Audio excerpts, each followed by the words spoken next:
sciences de l'éducation à l'université Lyon 2, auteur de très nombreux ouvrages, dont ce dernier, Pédagogie des lieux communs aux concepts clés, c'est aux éditions ESF.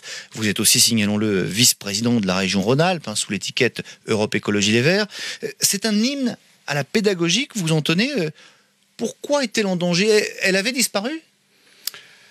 Alors, le patrimoine pédagogique a un peu disparu. On a tendance à l'oublier alors qu'il fait partie vraiment de notre patrimoine culturel. Alors, qu'est-ce que c'est que la pédagogie? Durkheim la définissait comme une théorie pratique. Alors, c'est un peu curieux, théorie pratique. Je dirais que les pédagogues sont ceux qui ont à la fois quelques idées sur les finalités de l'éducation, de l'enseignement, et qui en même temps cherchent à inventer des modalités qui soient conformes à leur projet. Alors, les grandes figures de la pédagogie, on en connaît certaines. On connaît Célestin Freinet, Maria Montessori.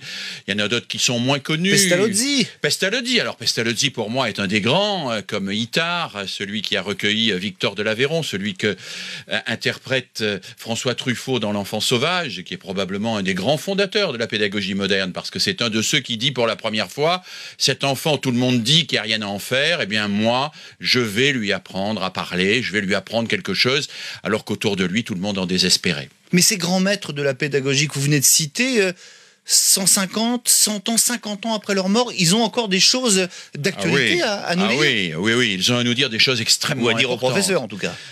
Aux professeurs, mais aux éducateurs d'une manière plus globale, aux éducateurs que sont les parents, aux éducateurs que sont les éducateurs de jeunes enfants, ceux qui travaillent dans la protection judiciaire de la jeunesse, ceux qui travaillent dans les loisirs et qui ont face à eux des enfants qui sont pas toujours les enfants qui font ce qu'on voudrait qu'ils fassent au bon moment. Vous savez, la difficulté de l'éducation, c'est que on voudrait que l'enfant désire les mathématiques et puis tout d'un coup, c'est plutôt au jeu électronique qu'il veut s'adonner qu'au théorème de Pythagore. Et la pédagogie, elle reste évidemment d'actualité dans la mesure où l'éducation n'est pas une science d'aucune manière.